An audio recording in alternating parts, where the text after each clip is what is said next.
அன்புக்குரியவர்களே, ஆண்டவராகிய இயேசு கிறிஸ்துவின் நாமத்தில் அன்பின் வாழ்த்துக்கள். பழைய ஏற்பாட்டில் மிகப்பெரிய ஒரு தீர்க்கதரிசி போல தென்படுகிற ஒரு மர்ம நபர். புதிய ஏற்பாட்டில் அவரை பற்றி சொல்லும்போது, ஐயோ அவரை போல இருந்துராதீங்க அப்படின்னு சொல்லி எச்சரிக்கிற அளவுக்கு அந்த மர்மமான நபர்கிட்ட ஒரு மர்மமான வாழ்க்கை இருந்துச்சு. அந்த மனிதன் பேரு பிலேயாம். இந்த பிலேயாம் அப்படிங்கிற மர்மமான நபர் யார், எப்படிப்பட்டவர், ஏன் இந்த பிலேயாமை பற்றி பழைய ஏற்பாட்டில் வாசிக்கும் போது மிகப்பெரிய தீர்க்கதரிசி போல இருக்கிறது, ஆனா புதிய ஏற்பாட்டில் இந்த பிலேயாம் பற்றி வாசிக்கும் போது இந்த பிலேயாமை போல வாழவே கூடாது என்று எச்சரிப்பு செய்தி கொடுக்கப்படுகிறது. இவைகளை பற்றிய ஆச்சரியமான செய்திகளை தான் நாம் இன்றைக்கு இந்த பதிவுல பார்க்க போகிறோம். பார்ப்போம் வாங்க.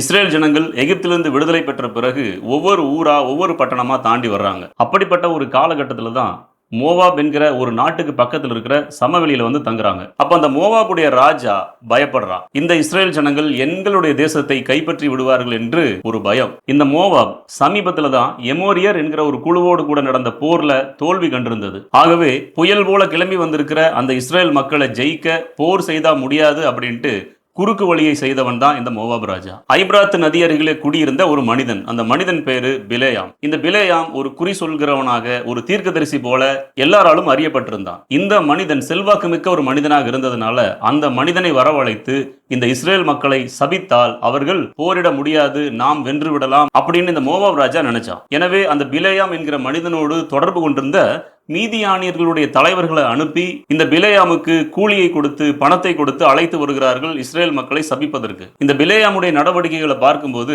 தீர்க்க தரிசனம் போலவே குறி சொல்லிக் கொண்டிருந்த ஒரு மனிதன். அவன் நிமித்தம் பார்க்கிறவனாக இருந்தான். நிமித்தம் பார்க்கிறவன் அப்படின்னா சகுனம் பார்க்கிறவன். இப்படியெல்லாம் பார்க்கும்போது இந்த பிலேயாம் புற இன தெய்வங்களோடும் அவைகளை வழிபடுகிற மக்களோடும் மிகுந்த தொடர்பில் இருந்தான் அப்படின்னு நம்ம பார்க்க முடியும். ஆனா பரிசுத்த வேதாகமத்துல இந்த பிலேயாம் சொன்ன தீர்க்க தரிசனங்களை பார்க்கும்போது இந்த மனிதன் கர்த்தருடைய தீர்க்க தரிசியாக அட்லீஸ்ட் கொஞ்ச காலமாவது இருந்திருக்க வேண்டும் என்று தோன்றும். ஆனால் பிலேயாமை சுற்றிலும் இருந்த விஷயங்களே வேறு. என்னாகும் 22:13 வாசிச்சு பாருங்க. மோவாபியரும் மீதியானியரும் வந்து பிலேயாமினிடத்தில் உதவி கேட்ட பொழுது, நான் உங்களோடு வருகிறதற்கு கர்த்தர் உத்தரவு கொடுக்க மாட்டோம் என்கிறார் அப்படின்னு கர்த்தருடைய பெயரை பயன்படுத்துகிறான். தன்னுடைய தீர்க்க தரிசனத்தில் 2 முறை தேவன் அருளும் வார்த்தைகளை கேட்கிறவன் என்று தன்னை பற்றி குறிப்பிடுகிறான். என்னாகும் 24:2 மூலமா நாம் அறிந்து கொள்ள முடியும் ஆவியானவர் அவன் மேல் வந்தார் என்று. இந்த பிலேயாம் சொன்ன தீர்க்க தரிசனங்களின் உட்பொருளை பார்க்கும்போது அதுல மேசியாவை பற்றிய முக்கியமான தீர்க்க தரிசனம் அடங்கி இருக்கிறது. இவைகளெல்லாம் பார்க்கும்போது இந்த மனிதன் தேவனுடைய தீர்க்கதரிசி என்று எண்ணப்படுவதற்கு அதிகமான வாய்ப்பு இருக்கிறது. இந்த மனிதனை கடவுளால் பயன்படுத்தப்பட்ட புற இனத்து குறி சொல்லுகிறவன் என்றுதான் வேத ஆய்வாளர்கள் சொல்றாங்க. இந்த பிலேயாம் வாழ்ந்து கொண்டிருந்த மெசபதோமியா பகுதியில புற இன தெய்வங்களை வழிபடுகிற குறி சொல்லுகிற நிறைய ஆசாரியர்கள் இருந்தாங்க. அந்த மெசபதோமியாவின் ஆசாரியர்களில் ஒரு மனிதன் தான் இந்த பிலேயாம். அந்த மெசபதோமியாவின் ஆசாரியர்கள் என்ன செய்வாங்க அப்படின்னா, மிருகங்களை வெட்டி அவைகளுடைய ஈரலை எடுத்து அந்த ஈரலை பிளந்து அதன் மூலமாக எதிர்காலத்தை கணிக்கிற ஒரு வேலையை செய்து கொண்டு வந்தாங்க. பிலேயாம் பலி செலுத்தும்படி ஆடு மாடுகளை பெற்றுக்கொண்ட போது அவன் அந்த ஆடு மாடுகளுடைய ஈரலை பிளந்து எதிர்காலத்தை கணிப்பதற்கு முயற்சி செய்திருக்கலாம் அப்படின்னு வேத ஆய்வாளர்கள் கருதுறாங்க. என்னாகமம் 24 அதிகாரம் 1 வசனத்தை வாசிக்கும் போது, ஒவ்வொரு முறையும் கர்த்தர் அவனுடைய வாயிலே வார்த்தைகளை போட்டபடியால் அவன் நிமித்தம் பார்க்க போகவில்லை அப்படின்னு சொல்லி வாசிக்கும் போது அவன் அடிக்கடி நிமித்தம் பார்க்கிறவன். இந்த நிமித்தம் பார்ப்பது, சகுனம் பார்ப்பது தேவனுக்கு அருவருப்புன்னு நீங்களும் நானும் அறிந்திருக்கிறோம். அப்ப தேவனுக்கு அருவருப்பாய் இருக்கிற ஒரு காரியத்தை இந்த பிலேயாம் அடிக்கடி செய்து வந்திருக்கிறார். ஆனா இந்த குறிப்பிட்ட நிகழ்வின் போது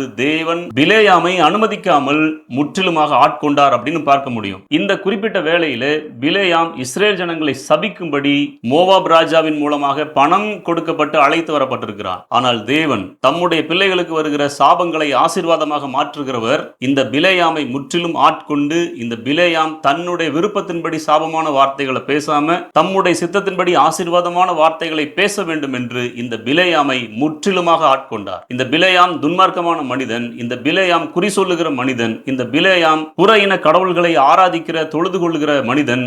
ஆனால் அந்த மனிதனையும் பரிசுத்த ஆவியானவர் ஆட்கொண்டார். இந்த காரியம் எப்படிப்பட்டதாக இருக்கிறது தெரியுமா? சவுலை விட்டு பரிசுத்த ஆவியானவர் நீங்கி போனார். ஆனாலும் இந்த சவுல் சாமுவேலை சந்திக்க வரும்போது தீர்க்க தரிசன ஆவி சவுல் மேல் இறங்குகிறது. சவுல் விரும்பாவிட்டாலும் கூட தீர்க்க தரிசனங்களை பேசி அங்கே விழுந்து கிடக்கிறத பார்க்க முடியும். அப்ப பரிசுத்த ஆவியானவர் ஒரு மனிதனை முற்றிலுமாக ஆட்கொண்டால் அவன் தன்னுடைய சுய விருப்பத்தை, சித்தத்தை செய்யாதபடி தடை செய்யப்பட்டு தேவனுடைய சித்தத்தை செய்வதற்கான வாய்ப்பு இருக்கிறது அப்படின்னு இதன் மூலமாக நாம் அறிந்து கொள்ளலாம். இந்த பிலேயாம் சரியான தேவனுடைய தீர்க்கதரிசியாக இருந்தார் அப்படின்னா கழுதையின் மேல பயணப்பட்டு போகும்போது கர்த்தருடைய தூதனானவர் உருவின பட்டயத்தோடு வழியிலே எதிரிலே நின்றபோது இந்த பிலேயாம் கர்த்தருடைய தூதனை பார்த்திருக்க வேண்டும்.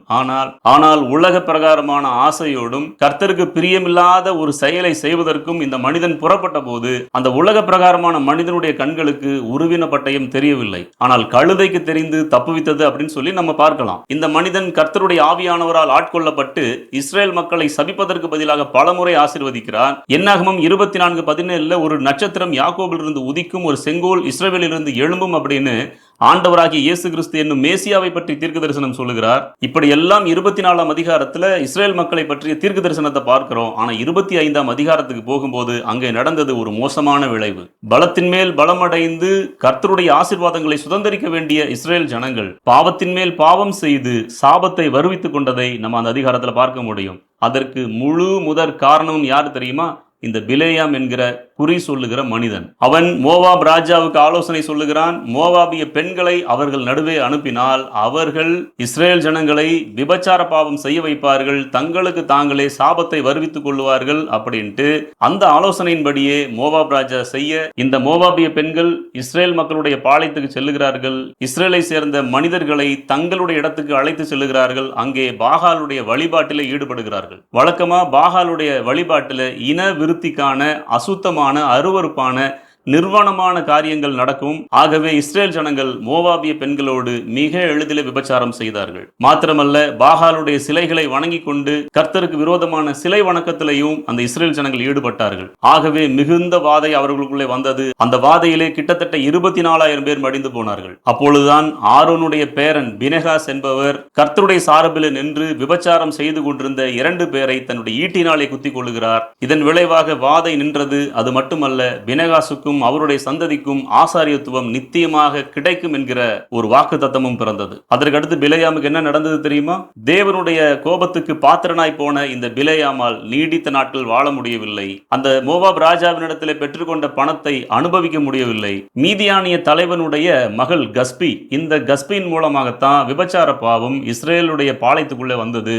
அந்த கஸ்பி நிமித்தமாக தேவன் மோசேக்கு கட்டளையிட்டார், மீதியானியர் மேல் போர் தொடு என்று. என்னாகமம் 31:8 படி இஸ்ரேல் ஜனங்கள் மீதியானியர் மேல போர் தொடுக்கிறாங்க. அங்கே அவர்களுடைய 5 ராஜாக்களையும் கூடவே இந்த பிலேயாம் என்கிற குறி சொல்லுகிறவனையும் கொன்று போட்டார்கள். தன்னுடைய தந்திரமான ஆலோசனையினால் இஸ்ரேலின் மேல் சாபத்தை கொண்டு வந்த மனிதன் இந்த பிலேயாம். அந்த சாபத்துக்கு இந்த பிலேயாம் தானும் பலியாகி போனான். யூதா நிருபத்தில் 4ஆம் வசனத்தையும் 11ஆம் வசனத்தையும் வாசித்து பாருங்க. கடவுளுடைய கிருபையை காம விகாரத்துக்கு ஏதுவாக புரட்டி பிலேயாம் கூலிக்காக செய்த வஞ்சகத்திலே விரைந்தோடுகிறார்கள் என்று சொல்லப்பட்டிருக்கிறது. இந்த பிலேயாமை பற்றிய செய்தி இரட்டை வேடம் போட்டுக் கொண்டிருக்கிற மனிதர்களுக்கான எச்சரிக்கை செய்தியாக மாத்திரமல்ல, ஆதாயத்துக்காக ஊழியம் செய்கிற ஒவ்வொருவரும் அடைய போகிற முடிவை பற்றிய அடையாள செய்தியாகவும் இருக்கிறது. பரிசுத்த வேதாகமத்தில் நாம் யாரை போல வாழ வேண்டும் என்கிற செய்தியும் உண்டு, யாரை போலவெல்லாம் வாழக்கூடாது என்கிற செய்தியும் உண்டு. அப்படி நாம் யாரை போல வாழக்கூடாது என்கிறதுல முதலாவது இடத்துல இருக்கிற ஒரு மனிதன் தான் பிலேயாம் என்கிற மனிதன். இந்த செய்தியானது